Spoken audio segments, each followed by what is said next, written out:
On her 30th birthday, the cake was still on the table when her father looked at her and said, "You're not my daughter." In front of everyone, she didn't cry. She didn't scream. She smiled, ordered a DNA test, and waited. The result came back 1 week later. It didn't just prove him wrong. It destroyed the entire story he had built his life on. Her name is Alina.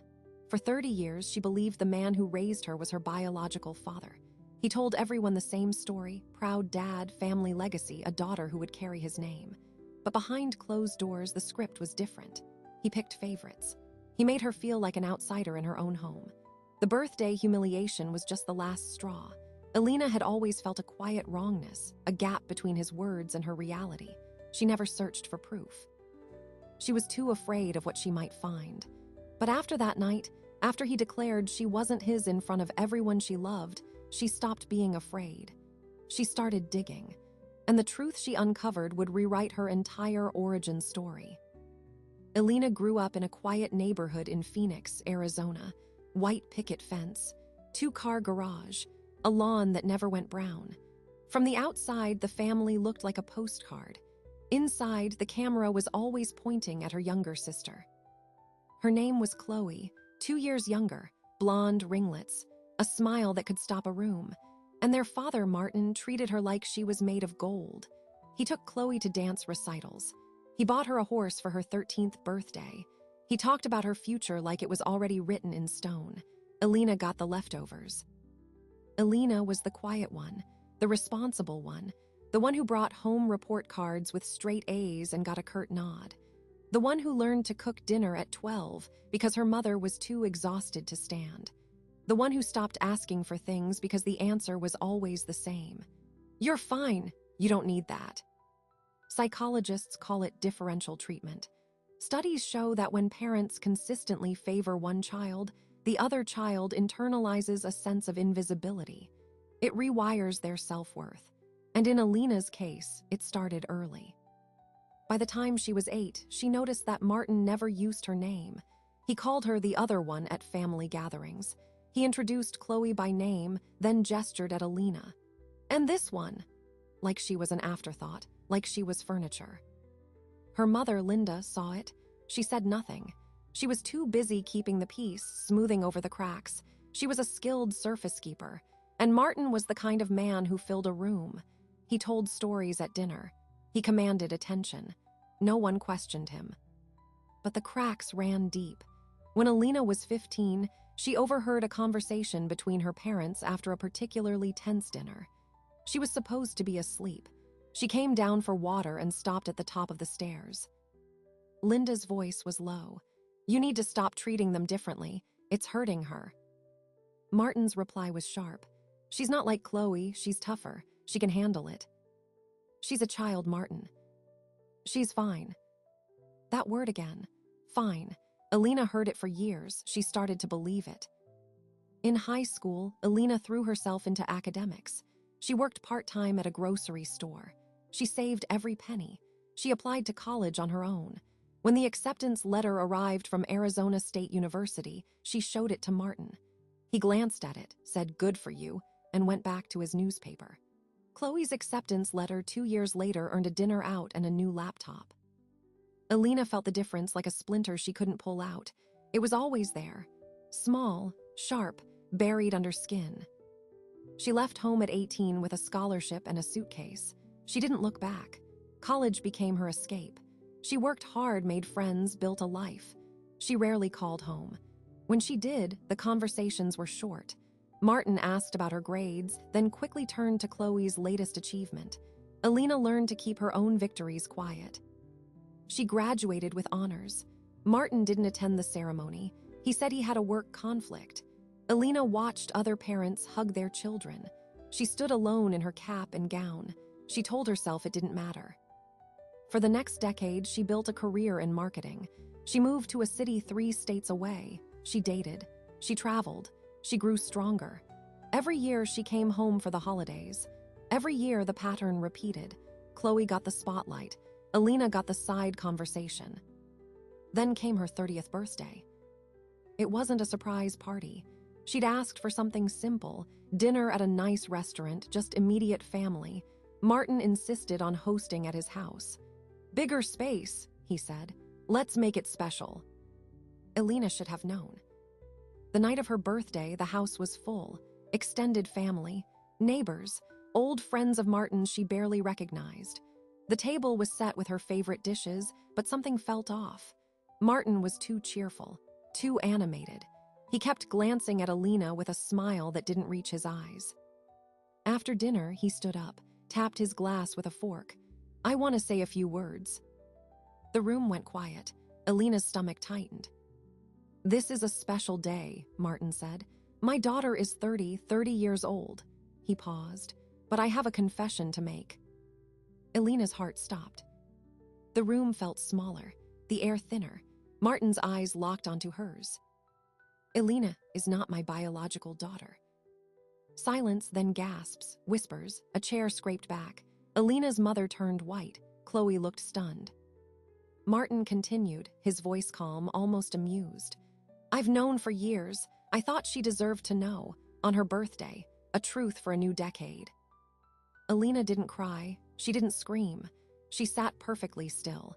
And then she did the one thing Martin didn't expect. She smiled. She pushed back her chair, walked to the table where her mother had placed a stack of gift envelopes. She picked one up, ripped it open. It contained a check for $200. She put it in her pocket.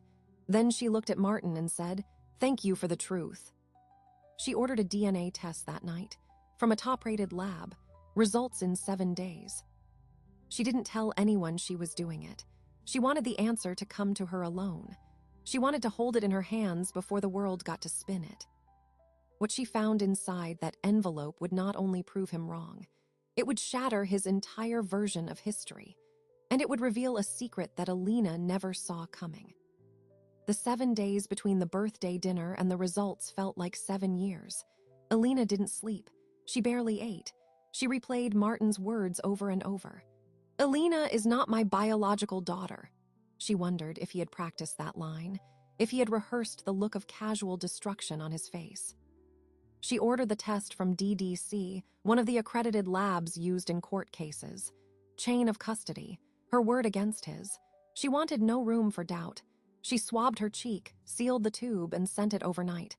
Then she waited. Every notification on her phone made her heart jump. She avoided calls from her mother. She ignored texts from Chloe. She needed to know the truth before she could speak to anyone. She needed to hold it in her hands. Day 4, she broke. She called her mother. Linda answered on the first ring. Her voice was thin. "Alina, honey, I'm so sorry. I didn't know he was going to do that. I didn't know." "Did you know I wasn't his?" Alina asked. Silence. "Mom." A long breath. "I suspected, but I never confirmed. I never wanted to know for sure." Alina hung up. That silence told her more than words ever could. Day 7, a white envelope. Lab logo in the corner. She opened it standing in her kitchen, the afternoon sun glaring through the window. She read the first line, probability of paternity, 0%. Martin was not her father. The man who raised her, who ignored her, who favored Chloe, who humiliated her on her 30th birthday. Not related. Not by blood. Not by anything but a name she now questioned.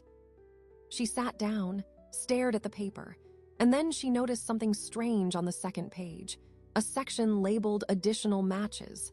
The lab had performed a broad relationship analysis. It was standard for their premium kit. Alina had checked the box without thinking.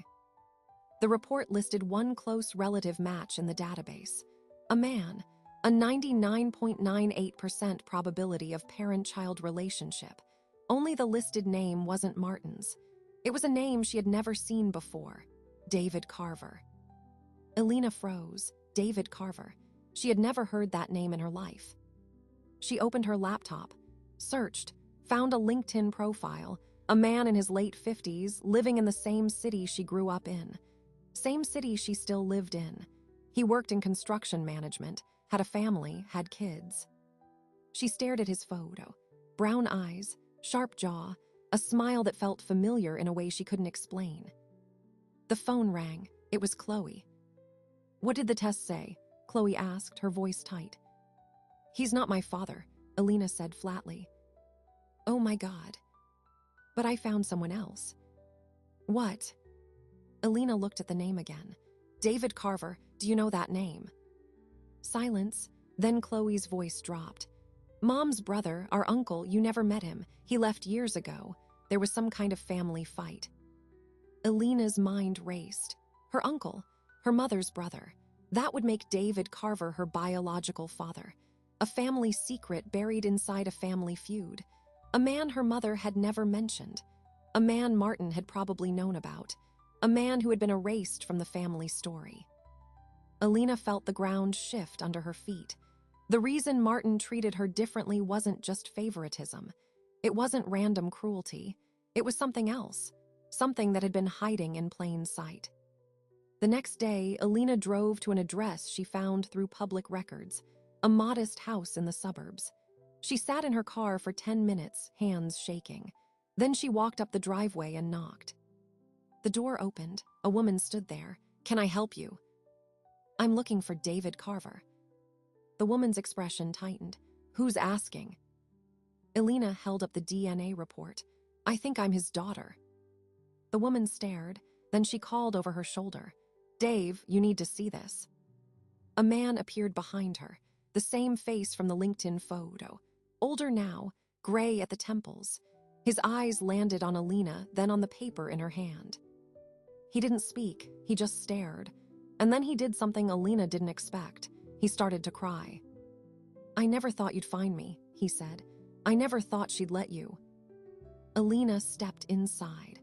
What she learned in the next hour would rewrite everything she thought she knew about her family. And it would reveal a secret that Martin had worked for 30 years to bury. David Carver led Alina into a living room that felt frozen in time. Family photos on the wall, a guitar in the corner. The woman who answered the door, his wife Diane, sat across from them, hands clasped tight. Alina placed the DNA report on the coffee table. Tell me everything. David took a long breath.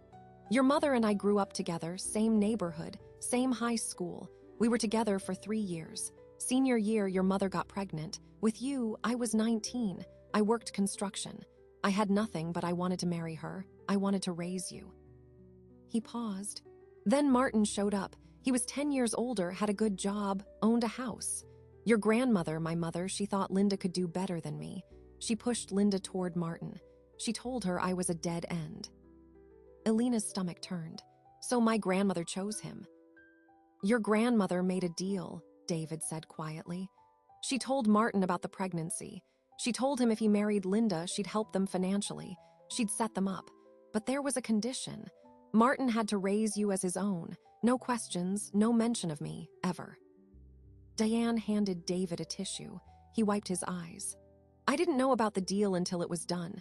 Linda stopped answering my calls.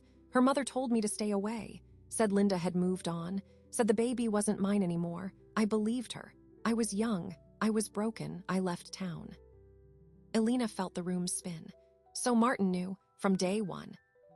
He knew you weren't his. He married your mother anyway. He took the money. He raised you. And he resented you for it every single day. The pieces clicked into place. The coldness, the favoritism toward Chloe, the way Martin never looked at her like a father. He looked at her like a reminder, a living receipt of a deal he made. But why did he tell me on my birthday? Alina asked. Why now? David leaned forward. Because I came back. Alina blinked. What?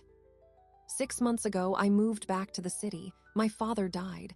I inherited the family house. I started reaching out to old contacts. Someone told Martin I was back. David's jaw tightened. He knew I might try to find you. He wanted to get ahead of it. He wanted to be the one to tell you, to control the story. Diane spoke for the first time. Martin didn't want you to meet Dave. He wanted you to hate him before you had the chance to know him. Alina thought back to the birthday dinner, the cruel smile on Martin's face, the way he announced her non-paternity like a punchline. He wasn't confessing. He was poisoning a well. Does my mother know you're back? David shook his head. I haven't spoken to Linda in 30 years. I didn't want to disrupt her life. But I've been watching. I saw photos of you online. your graduation, your marketing awards. I was proud of you from a distance. Elena's phone buzzed, a text from Chloe. Mom is losing it. She says you went to see someone. Who is David Carver? Elena typed back, my father. 3 dots appeared, then nothing. 2 hours later, Elena's phone rang. Her mother, not calling, video calling. Elena answered. Linda's face appeared, red-eyed, shaken. Where are you? I'm at David Carver's house. Linda's face crumpled. You weren't supposed to find him. You weren't supposed to know. Too late. Elena held up the DNA report. I know everything. The deal. Grandmother's arrangement. Martin's resentment. I know why he treated me like a stranger my whole life. Linda sobbed. I was young. I was scared. My mother made me. She said Martin would give you a better life. And Martin agreed to raise you. He promised he would love you. He never loved me. He tolerated me. There's a difference. Linda was quiet for a long moment. I know, I'm sorry. I'm so sorry. Sorry doesn't undo 30 years. Elena ended the call. She turned to David. I want to take another test, a court-admissible one. I want proof that can't be challenged. David nodded. I'll do whatever you need. The next week was a blur. Elena and David submitted to a second test. Accredited lab, chain of custody, attorney present. The results came back identical. 99.98% probability of parent-child relationship. David Carver was her biological father. Elena called Martin. He answered on the second ring. Congratulations on finding your real daddy, he said, dripping with sarcasm. I have the results. You're not my father. You're the man who raised me out of obligation, and you failed. Martin laughed. You think that changes anything? You think a piece of paper erases 30 years of me putting a roof over your head? I didn't have to do that. I could have put you up for adoption. I could have walked away. You should have. It would have been kinder than what you did. Kinder, I gave you a life. You gave me a wound. You let me believe I was unlovable. You made me feel like an outsider in my own home. And then you humiliated me in front of everyone because you were afraid David would tell me the truth first. Silence. Did you really think I wouldn't find out? Elena continued. Did you think DNA tests don't exist? You panicked. You wanted to control the narrative, so you dropped the bomb on my birthday thinking you could spin it your way. Martin's voice hardened. You don't know anything. I know you married my mother for money. I know you resented me for existing. I know you treated Chloe like a princess and me like a servant, and I know that's not my fault. I don't have to listen to this. You're right, you don't, but I want you to hear one thing. You tried to break me. You failed. I built a life without you, and now I have a father who actually wants me. Elena hung up. She sat in her apartment, the 2 DNA reports side by side. One proving Martin was not her father. One proving David was. 2 pieces of paper that held 30 years of secrets. Her phone buzzed. A message from an unknown number. Elena, this is Diane again, Dave's wife. There's something else you need to know. Something about Chloe. Elena's heart stopped. She called the number. Diane answered. I didn't want to tell you on the first visit. It's too sensitive. But Dave and I talked, and you deserve the whole truth. What about Chloe? Dave has a son from a relationship before me. He's 32 years old, lives in Tucson. Elena's mind raced. I don't understand. Elena, when Dave and Linda were together, Linda wasn't the only one pregnant. Dave's ex-girlfriend also had a baby, a boy. He was born 2 months before you. Dave didn't know about him until years later. But here's the thing, that boy, he has the same birthday as Chloe. That doesn't mean anything. Lots of people share birthdays. Elena, I'm a genetic counselor. I ran a comparison, Chloe's birth records, the boy's DNA. They match. The room went cold. You're saying Chloe isn't Martin's daughter either. I'm saying Chloe is Dave's son's half-sister, which means Martin raised 2 children who aren't his, and he only knew about one of them. Elena's hands shook. She grabbed her laptop, opened her email, forwarded the DNA report to Chloe, attached a note. Call me. Now it's about your father, and it's worse than we thought." Chloe called within minutes. Her voice was raw, barely a whisper. "What do you mean, worse than we thought? What did you find?" Alina took a breath. "You need to take a DNA test. Not for Martin, for yourself. I'll explain everything after." "But what?" "Please, Chloe, just do it. I'll send you the kit." 2 days later, Chloe swabbed her cheek and sent the sample. While she waited, Alina told her everything. The deal, the grandmother's manipulation, David Carver, his son, the birthday that matched Chloe's. Chloe listened in silence. When Alina finished, she said only one thing. "I always felt like something was off, but I thought it was just me. I thought I was being dramatic." "You weren't." The results came back in 5 days. Chloe opened them alone in her apartment and called Alina immediately. "He's not my father. The report says the man listed as my father is excluded. 0 probability." Alina closed her eyes. "I'm so sorry." "No," Chloe said, her voice strangely steady. "Don't be. I'm relieved. I finally have an explanation. It wasn't my imagination. He never loved me either. He loved the idea of me, the trophy, the favorite, but not me, not really." Alina felt a strange bond forming. 2 daughters of a man who wasn't their father, raised in the same house on opposite sides of his affection, both damaged, both finally free. The next step was inevitable. Together, Alina and Chloe drove to their mother's house. Linda opened the door. She saw their faces and stepped back, already crying. "You know everything." "Not everything," Alina said. "We want to hear it from you." They sat at the kitchen table, the same table where Martin had dropped his bomb. Linda spoke for 2 hours. She told them about David, about the love she gave up, about her mother's ultimatum, about Martin's cold agreement.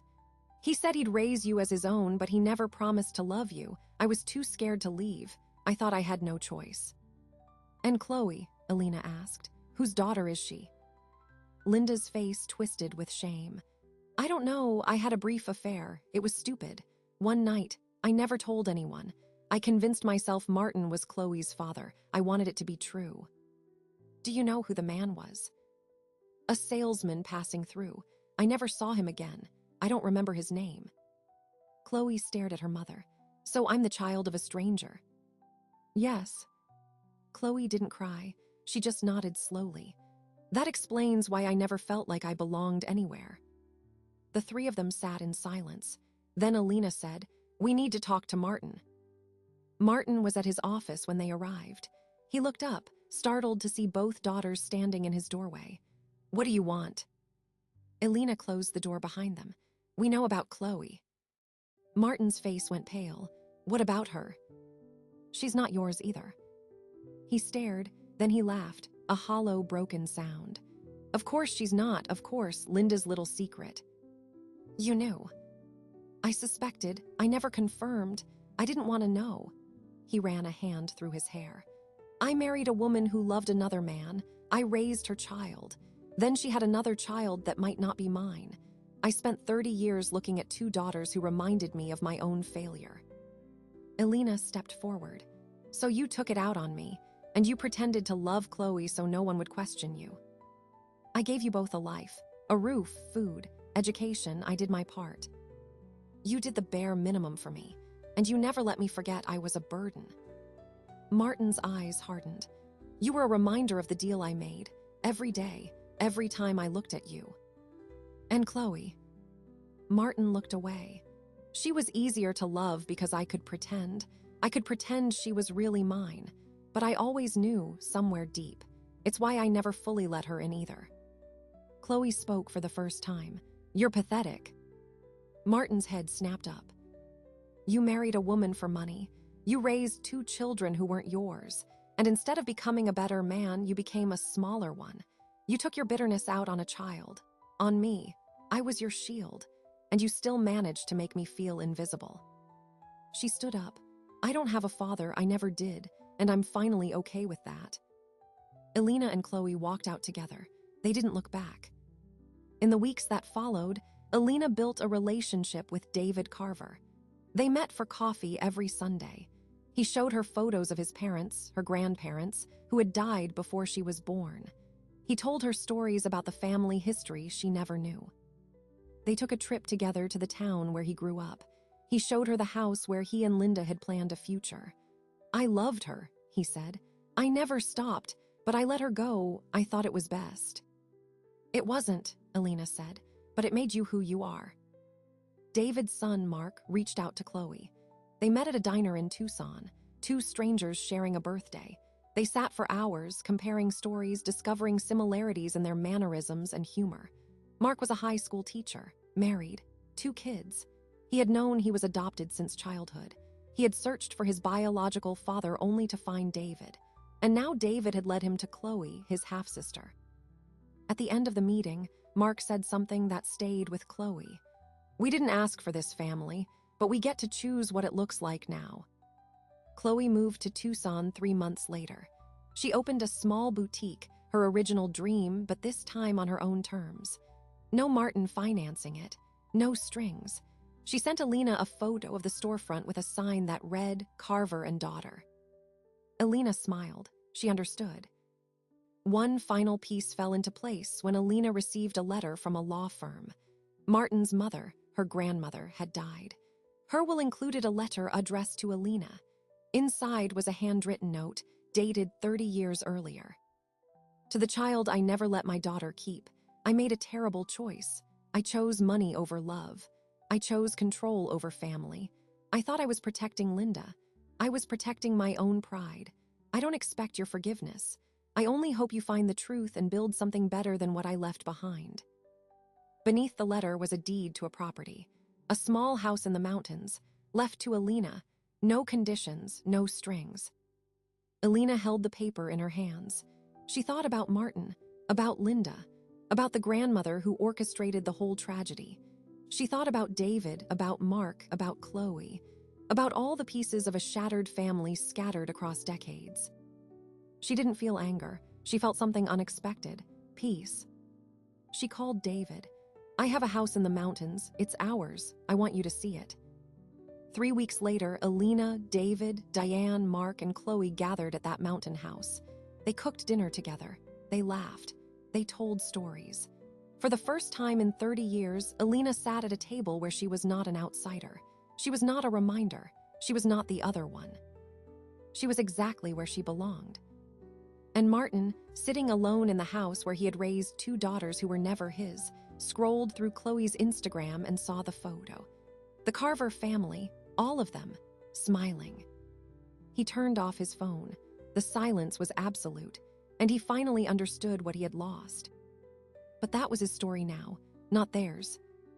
But that was his story now, not theirs. Alina's story didn't end with revenge. It ended with reconstruction.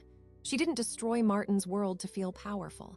She built her own world because she finally had the blueprints.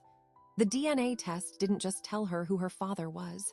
It told her who she was not. Not a burden, not a mistake, not the unwanted reminder of a deal she never agreed to. The broader truth is uncomfortable. Families hide things. They build narratives on sand and call it stone. And when the tide comes in, the foundation crumbles. Alina and Chloe are not rare exceptions. They are part of a much larger picture. Studies estimate that between 1% and 3% of births involve misattributed paternity. Among cases where doubt already exists, that number jumps to nearly 30%. Millions of people carry a truth they don't yet know. And with the rise of direct-to-consumer DNA testing, that truth is arriving faster than ever. For some, it brings closure. For others, it tears the family apart. For Alina, it did both. The question that lingers is simple but uncomfortable. How many families are held together by silence? How many children are raised in shadows they never asked to live in? And when the light finally comes, who decides what the new picture looks like? Alina chose to build. Chloe chose to start over. David chose to show up. Linda chose to finally tell the truth, even if it was 30 years late. And Martin chose nothing. He sat in his empty house, surrounded by trophies of a life he never earned, and waited for someone to call. No one did. The Carver family didn't erase the past. They didn't pretend the damage didn't happen. They acknowledged it, grieved it, and moved forward anyway. That is not forgiveness in the traditional sense. It is something harder. It is acceptance. The understanding that some wounds never fully heal, but they also don't have to define the rest of your life. If you are watching this and recognizing pieces of your own story, hear this clearly. The truth does not always arrive gently. Sometimes it arrives on a birthday in front of a crowd with a man who never wanted you. But what you do with that truth is entirely your choice. You can let it break you, or you can let it set you free. Alina chose free, and that made all the difference. Thank you for watching. If this story touched something in you, hit subscribe and turn on notifications. We release new documentaries every week. Real stories, real families, real consequences, and we would love to have you along for the ride. Until next time, keep asking questions. The answers might just change everything.